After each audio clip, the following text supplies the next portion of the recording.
My brother-in-law who married my sister told my wife that he was in love with her. This led to a chain of horrific discoveries in our family. Yesterday, out of the blue, my brother-in-law asked my wife if she could meet him for lunch. He said there was something he needed to talk to her about. When my wife told me about his invitation, she seemed puzzled but not overly concerned. "Do you think it's about my sister?" she asked, furrowing her brow. "Maybe they're having problems, and he wants to get a woman's perspective on things." I found the whole situation odd. My brother-in-law had never reached out to my wife in this way before, but he often texted her and other family members for mundane reasons, so I didn't think much of it. After all, we were a close-knit family, and it wasn't unusual for us to support each other through tough times. "Go find out," I told her, shrugging off my initial unease. My wife agreed, deciding to meet him at a cafe near her office the next day. The next morning, as she was getting ready for work, she mentioned lunch again. "I'm still not sure what this is about," she said, a hint of worry in her voice. I reassured her, saying it was probably nothing serious. "Just listen to what he has to say, and if it's something we need to help with, we'll figure it out together," I said. It's a busy cafe, filled with the usual lunchtime crowd, and my wife feels a bit more at ease being in such a public setting. She arrives a bit early, finding a table near the window where she can keep an eye on the entrance. He arrives a few minutes later, looking more nervous than she's ever seen him. They exchange the usual pleasantries, talking about work and the kids for a few minutes. But then, as soon as their food arrives, he takes a deep breath and dives into what he really came to say. He starts by complimenting her, telling her how beautiful she looks. At first, she thinks he's just being polite, but then he keeps going. He tells her how she's always been the light in his life, how she makes him feel things he's never felt before. "It was love at first sight," he says, his voice trembling slightly. "I've loved you since the moment I first laid eyes on you. If you were mine, I would treat you like the queen you are. I'd give you everything you deserve." My wife is stunned. She stares at him, unable to believe what she's hearing. This man, my brother-in-law, married to my sister and father of their 2 kids, is pouring his heart out to her. He lays it on thick, making grand promises about how different life would be if they were together. He goes on, saying how he's been holding these feelings in for years, how he's watched her and admired her from afar, feeling more and more that they're meant to be together. She tries to interrupt, to tell him he's making a huge mistake, but he keeps talking over her, almost as if he's rehearsed this speech 1,000 times in his head. Mind you, this man has always had a friendly relationship with my wife. Our families see each other often since we're a close-knit bunch. He's always been the fun uncle to our kids, the guy who's there at every family barbecue, every holiday dinner. He does text my wife frequently, but it's always been about mundane things, the kids' schedules, family events, things like that. Nothing overly sexual, nothing that would set off any alarms. In fact, he texts and calls my mom too. They have a friendly rapport, and none of us ever thought anything of it. To us, he's always been just a good guy, someone we trust implicitly. So to hear my wife recount this to me is like a punch to the gut. My wife doesn't let him finish. She stands up, her chair scraping loudly against the floor, and walks out. She's shaking as she calls me, telling me everything that just happened. While she's on the phone with me, the texts from him start. First it's apologies. He didn't mean it, he thinks it's only infatuation. He's sorry for making her uncomfortable. But the damage is done. She leaves work early to come home and talk to me about this, her phone buzzing incessantly with his calls and messages. I tell her to answer one of his calls, to put him on speaker so I can hear. He's crying, begging her not to tell my sister. He keeps saying it was a mistake, that he misread signals, that he thought she felt the same way. Apparently, when we were together this past weekend, he thought my wife was flirting with him, that they had a moment alone in our kitchen where he felt a connection. My wife is a major ballbuster, and I suppose I can see how that can be taken as flirting, but this is beyond anything we could have imagined. He asks if she told me, and I answer yes, as I'm on speaker. Then he starts begging me too, pleading for us to keep this a secret. This went on for a while, him begging and us listening. My main question was whether he had cheated on my sister before. He swore he hadn't, swearing on his kids' lives that it was just my wife. He said I should understand that it was her, only her. At that point, I was done listening. I told him I wasn't going to do anything tonight and that I'd call him tomorrow. Now we're left with this mess, not knowing what to do next. My wife says we should drive over there right now and tell my sister, but the idea of wrecking my sister's family is killing me. Thinking about what this will do to my nieces makes me want to vomit. I know the right thing to do is to tell my sister, but I'm also thinking about my wife. It's not her fault, but there's sure to be resentment from my family. Even if my sister doesn't divorce him and they reconcile, I can't see how we'll ever be together again like we were before, if at all. This whole episode can tear my family apart. I don't give a shit about him. He tried to destroy my family, but I do care about everyone else. Update.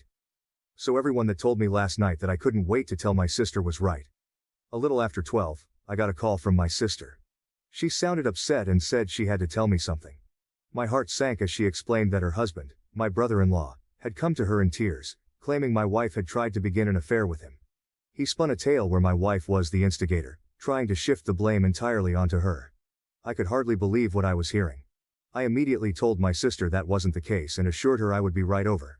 This situation needed to be addressed face to face, not over the phone. I hung up and, with a sense of urgency, called my parents. I woke my mother and father, explaining what was happening in quick, clipped sentences. My father was furious. My mother sounded shocked, but resolute. They agreed to head over to my sister's house to sit with her kids, offering the support she would desperately need right now. Next, I called my younger brother. He groggily answered, confusion turning to alarm as I filled him in. He promised to come over to our place and stay with our kids, ensuring they wouldn't be left alone during this turmoil. His calm, steady presence would be a comfort to them. Meanwhile, my wife was already gathering her things, her face pale and drawn. She was dreading the confrontation, but knew it was necessary. We left the house in a hurry, the drive to my sister's place feeling longer than it actually was. The silence in the car was heavy, both of us lost in our thoughts. When we arrived, the scene was even more tense than I had imagined. My sister is out on the front porch with my brother-in-law when we get there. He looks beaten, eyes downcast, his posture slumped in defeat. He knows we have the texts and voicemails, the undeniable proof of his betrayal. I really don't know what he was hoping to accomplish by calling my sister in the middle of the night with his lies. Maybe he thought he could get ahead of the story, twist the narrative to save himself, but it was a futile effort. As we walk up to them, the tension in the air is palpable. My wife is trembling, her face a mask of controlled anger and hurt. She hands my sister her phone without a word. My sister takes it, her hands steady but her eyes burning with a mix of fury and pain. She scrolls through the texts, her expression hardening, with each one she reads. Then she listens to the voicemails, the damning evidence of his declarations, and her refusals. Before she can say anything, my brother-in-law starts sobbing. This is a man who runs into burning buildings, who faces danger daily without flinching. Seeing him like this, broken and vulnerable, is jarring. His cries are deep and guttural, raw with regret and fear. It's a scene that's almost surreal. A big tough firefighter brought to his knees by his own actions. My sister's face remains impassive, a mask of stern resolve. She's always been tough, but right now, she's unyielding. She waits for him to finish, her silence more powerful than any words. When he finally quiets down, still hiccuping with the remnants of his sobs, she speaks. Pack a bag and go, she says, her voice cold and clear. I can't stand to look at you. He tries to argue, to plead his case, but she's having none of it. Stop it, she snaps, cutting through his words. There's nothing you can say that will make this better. She turns away from him, walks over to my wife, and pulls her into a hug. It's a moment of solidarity between them, a small comfort in the middle of this nightmare. They've been friends since college, and the strength of their bond is evident. It's a relief to see that despite everything, they're standing together. This leaves me standing with my brother-in-law. He's a wreck, his face red and swollen from crying, his shoulders slumped. He looks at me, his eyes pleading for some kind of understanding or forgiveness, but I have none to offer. He tries to speak, his voice cracking, but I cut him off. You need to leave, I say firmly. This is your mess. You need to deal with the consequences. He nods, defeated, and slowly makes his way inside to pack his things. My sister stays with my wife, the two of them talking quietly, leaning on each other for support. The rest of the night is a blur of conversations and plans. We all rally around my sister, helping her figure out what to do next, how to protect her kids from the fallout. My sister begins questioning my wife, trying to understand why her husband thought any of this could possibly work out. He must have had some reason to believe she reciprocated his feelings. My sister insists that there hadn't been any issues in their marriage, everything had been normal. My wife is crying at this point, tears streaming down her face as she tries to make sense of the situation. There's nothing you haven't seen, she says, her voice shaking. She hands my sister her phone again, and together they painstakingly go through every text message sent over the past 2 years. They read each one carefully, looking for any hint of inappropriate behavior, but there's nothing there. My wife was just being herself. She has a playful personality, always joking around and teasing. It's part of what makes her so lovable and approachable. My brother-in-law has a similar sense of humor, and they've always teased each other in a lighthearted, harmless way. She does the same with my mom and my younger brother. It's just how she interacts with people. The only incident my wife can think of that might have been misconstrued happened this past weekend. She recounts it, trying to pinpoint where things went wrong. They were all together at our place, and she and my brother-in-law both reached for the fridge at the same time. They playfully jostled for who would get there first, laughing as they did so. He let her win, but then he reached around her waist to grab a beer, moving his hand slowly. She admits that in that moment, the way he did it felt a little inappropriate. It was a fleeting feeling, and she brushed it off, not wanting to make a big deal out of it. She wonders now if her silence gave him some misguided hope. My sister listens, her expression softening. She doesn't blame my wife for any of this. She knows her well enough to understand that her playful nature isn't an invitation for anything more. It's not your fault, she reassures her, and my wife nods, though the guilt still lingers.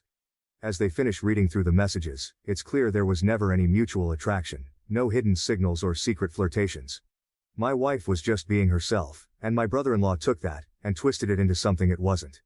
The realization that this misunderstanding has caused so much pain is almost too much to bear, but at least, for now, my sister's belief in my wife remains intact. So then, my sister starts going through his MacBook to see what else she doesn't know about. She's angry and frantic at this point, her hands shaking as she types. She guesses the password, and on the third try, she's in. With a deep breath, she starts searching through his files, looking for anything that might shed more light on this nightmare. It doesn't take long before she finds something disturbing. There, buried in a folder labeled innocuously, are a lot of pictures of my wife. They date back years, and what's more unsettling is that they're always isolated shots, just her, never in group settings or candid family moments. My sister clicks through them, her anger turning into a cold, creeping horror. One set of photos stands out. A few years ago, we went on a couple's trip to the Caribbean. It was a rare vacation without the kids, and my wife, feeling more relaxed in the adults-only environment, had worn a bikini. She usually doesn't, preferring more modest swimwear, but this time she had felt comfortable enough to do so.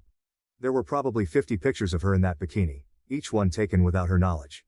My sister's face pales as she scrolls through them. It's clear he's been secretly snapping these photos for years, collecting them obsessively. The realization that he's been harboring this fixation, lurking in the shadows of family events, sends a shiver down her spine. Does this now enter restraining order territory? She wonders aloud, her voice barely above a whisper. This has taken a creepy turn, far beyond what any of us had imagined. The boundary between inappropriate and outright disturbing has been crossed. She calls us over, showing us the pictures. My wife gasps, her hand flying to her mouth in shock.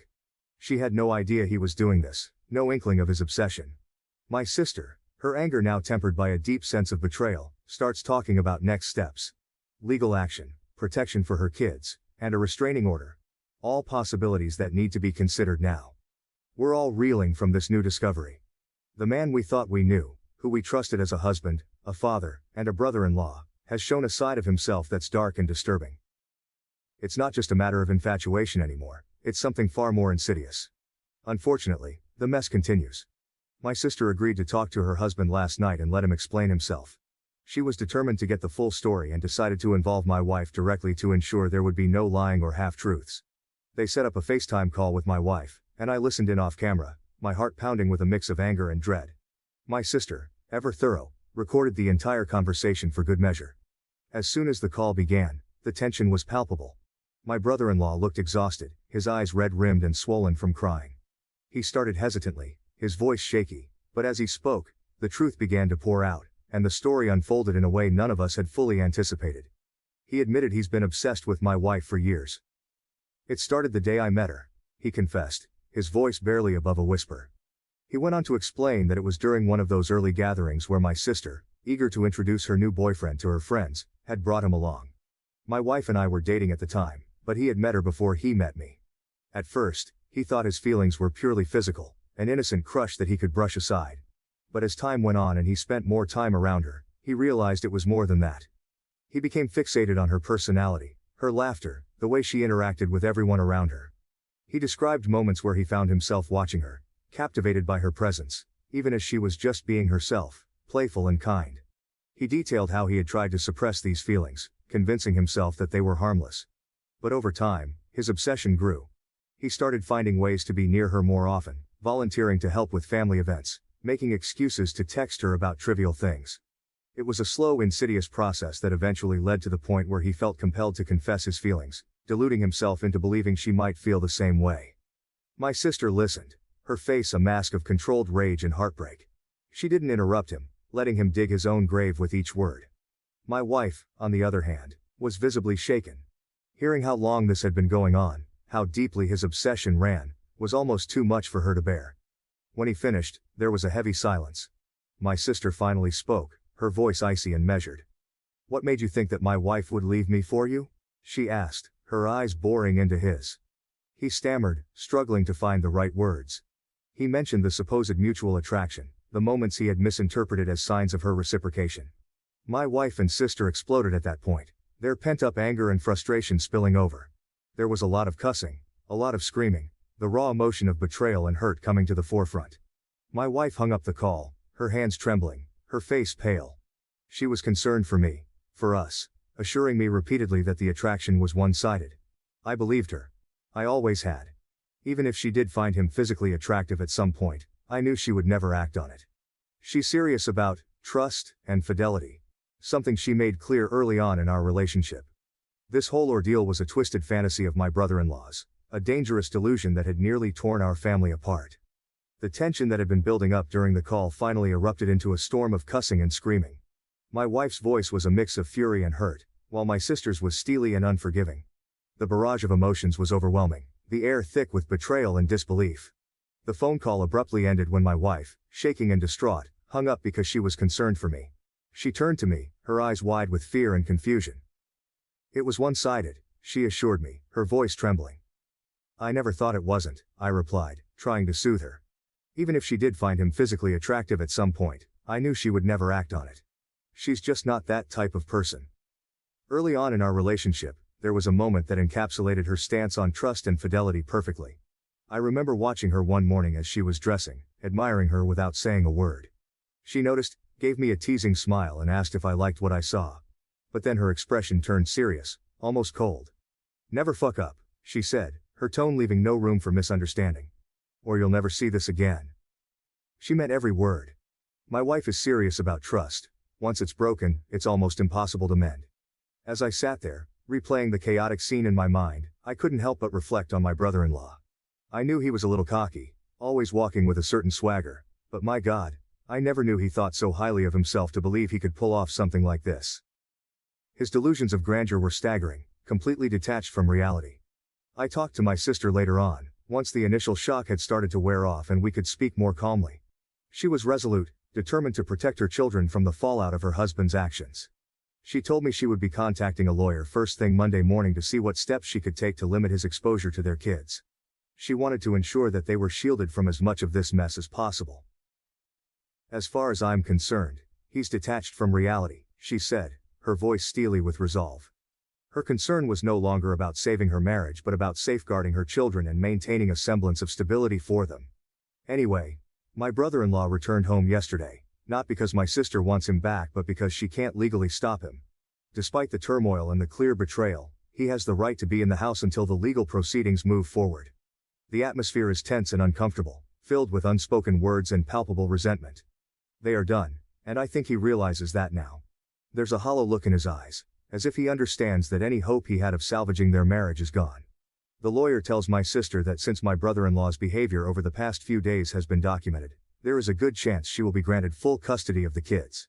The texts, voicemails, and the disturbing cache of photos all paint a clear picture of his obsession and instability. He doesn't seem to even want to fight her on that. It's as if he knows he's lost everything and is too weary to put up a battle. My sister will be fine. She's stronger than she looks, and any love she had for him is gone. She moves through the house with a determined air, her focus now entirely on her children and their future. She doesn't seem to be broken up about it. Rather, she looks like someone who's finally seen the truth and is ready to move forward. The kids don't know what happened yet. They sense something is wrong. Kids always do. But they don't know the details. My brother-in-law was never around much anyway when the kids were home. He often slept at the fire station, pulling double shifts and overtime. His absence was a constant in their lives, a silent but ever-present gap that they had grown used to. But it is certain to be hard on them once they know what's going to happen. The stability of their home, the presence of both parents, even if it was fractured, will change. My sister is prepared for this. She's already spoken to a child psychologist to help them navigate the inevitable questions and emotions that will arise. She's ready to be both mother and father, to provide them with the love and support they'll need. As for my brother-in-law, he stays in the guest room, a silent figure in a house that no longer feels like his home. He seems resigned to his fate, going through the motions but devoid of any real fight. It's a sad, pitiful sight, but my sympathy is limited. Some of my friends have said that there must be more women, that someone as obsessive as my brother-in-law couldn't have fixated on just one person. But as far as we can tell, there hasn't been anyone else. It's really just the obsession with my wife. His fixation on her has been singular and intense, leaving no room for anyone else. After everything came to light, my wife blocked his phone number, trying to create some distance and protect herself from his unwanted advances. But on the same night he returned home, he sent my wife an email from an account he had just made. It started with a seemingly sincere apology, but it quickly took a turn into something much darker. He began by saying he never got to finish at the restaurant that day, implying there was more he needed to confess. Then he launched into paragraphs and paragraphs about all the things he loves about my wife. He detailed the desperation he felt, the overwhelming emotions that had driven him to act so irrationally. He recounted every little detail he admired about her, her smile, her laugh, the way she interacted with others. It was unsettling, to say the least, to see his obsession laid out so starkly. He mentioned their supposed mutual attraction again, insisting that there was a palpable sexual tension between them that he had always felt. He was delusional, mistaking her friendly, playful nature for something more. He painted a picture of a connection that existed only in his mind, a fantasy that he had convinced himself was real. The email ended with a rather large section about me. Let's just say I didn't know he had such a low opinion of me. He was quite certain that I was not satisfying my wife properly. He criticized everything from my appearance to my demeanor, implying that I was somehow unworthy of her. His words were meant to undermine me, to sow seeds of doubt and insecurity. Reading the email was a gut punch. It was clear that his obsession with my wife had twisted his perceptions and fueled his disdain for me. He saw me as an obstacle, someone unworthy of the woman he had placed on a pedestal. But instead of feeling threatened, it only solidified my resolve to protect my wife, and my family, from his delusions. We forwarded the email to my sister and her lawyer. It was more evidence of his unstable state of mind, another piece of the puzzle that showed just how far gone he was. This email, with its mix of apology, obsession and vitriol, might be enough to get him removed from the house permanently. For now, my wife and I are taking it one day at a time. The support from our friends and family has been invaluable, helping us navigate this surreal and painful situation. Finally, my wife isn't doing great, but she is improving each day. She does feel guilty for being too comfortable around my brother-in-law. Normally, she is very careful about setting boundaries with other men. In case it wasn't clear, my wife is quite stunning and receives a lot of male attention. However, she felt safe around my brother-in-law because he was family, and she never thought he would cross any lines. Fortunately, she and my sister are on good terms, and there doesn't seem to be any resentment, which is a relief. We will all be okay, but it will take time. Thank you to everyone who commented and offered their support. My primary concern throughout this was my sister and her children. The impact of my brother-in-law's actions on their lives is immense. Ensuring their protection and emotional well-being became our priority. Children, especially, need shielding from such toxic situations to maintain their sense of security and normalcy. When faced with such a situation, it's essential to act quickly and decisively. We didn't hesitate to gather evidence, confront the issue, and involve legal help to ensure the safety and well-being of everyone involved. Procrastination or denial could have led to further harm. What do you think about this story? Please share your comments down below. Thank you for listening to Vibe Tales.